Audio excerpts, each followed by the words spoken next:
Hello everybody, it's Tim here again, here another movie review, this time for Mission Impossible Dead Reckoning. Now just to jump into this movie right here, Mission Impossible Dead Reckoning, as far as the other Mission Impossible movies go, I didn't really like the first one. I thought it was just kind of passable or okay. The second one I remember liking even less. The third one I really enjoyed. The fourth one I really enjoyed. The fifth one I really enjoyed. So in my opinion, this is a franchise that got better as it went along. As far as this film goes, I will say this. I'd give it a 3.5 out of 4. It is a pretty good action thriller flick. It is not great. It has great moments, but overall, as a complete film, mostly because it's trying to be part one of two, and really this would have worked better as just one full movie. But really, as a movie, and compared to the ones before this, it's not as good as the one before this with Henry Cavill. That is easily, to this point, the best Mission Impossible movie. Easily. This right here, sorry, my elbow slipped, but yeah, this right here, it's still pretty good. Easily better than part one or two. I don't like it as much as 3 and 4 and 5 though, but it's still pretty good. And I really enjoyed it, really had fun with it, and I recommend seeing it in theaters if you're a fan of the series. Now to jump into the positives, Tom Cruise is once again great as Ethan Hunt. He's perfect here for this role, he's fine. He does look a little older, but he's good here.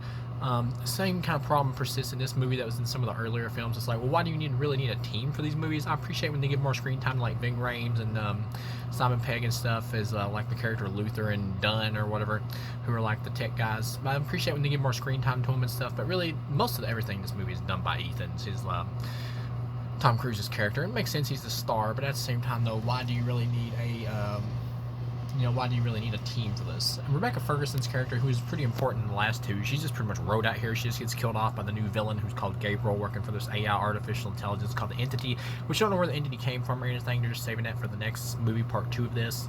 So they don't really give any clues to that. So that's another problem here, is you don't really, because it's kind of a faceless villain and you just got Gabriel to represent the Entity, you don't really get much of an impact from the villain's side here. It is kind of cool, though, that it is like a, artificial intelligence, Skynet type creature, but that's pretty much it. And you got the character Gabriel in here who's like, I'm playing 4-dimensional chess. I know every move you're going to make before you do because I'm following the Entity.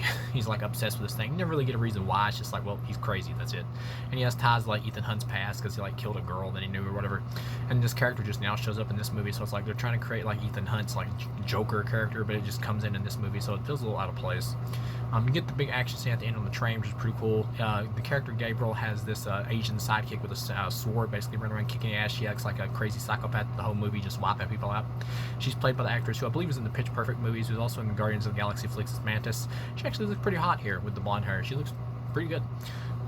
Her, like, the way they wrote her out was pretty stupid, though. She's, like, completely loyal to Gabriel through the whole movie, but because, like, a little bit earlier when she was, like, not killed by Ethan Hunt when he had a chance to, after he got in a fight with her, he didn't finish her off.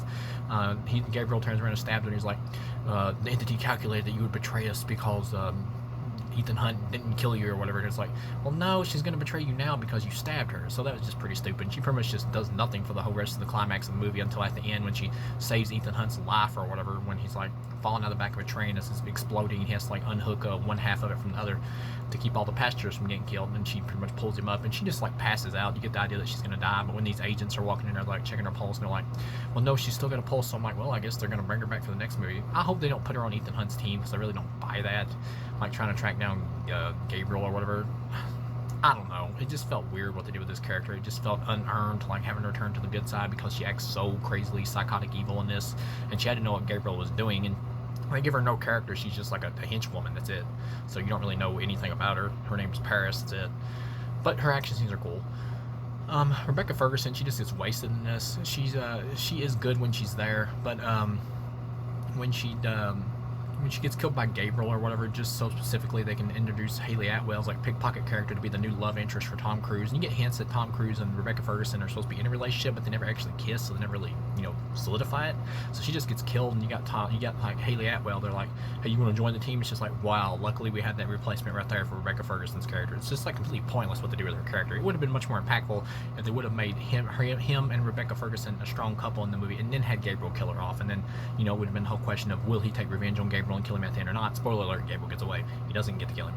So it's like, well, and the whole of the movie they're trying to find like this whole MacGuffin thing, which is like this key that they can use to like unlock something so they can learn about the Entity to try to control it or whatever. But And I like how you got like other governments who wants to get the key so they can also use the entity for, you know, have the most power of the planet because they can basically control anything and hack into anything. It's pretty much Skynet. We don't really get an idea of what the hell the entity wants or why the hell Gabriel's teamed up with it, but he's just crazy. That's kind of interesting, kind of fun having just a crazy villain, but it's not really like a lot in terms of motivation and character there. Overall, the action in it is really good. The train scene at the end is really good action.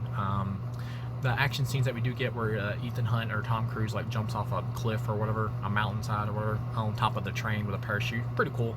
The action on top of the train when he's fighting Gabriel is also pretty cool. The action scenes in the movie are good, and they're like 80 to 90% practical pretty much.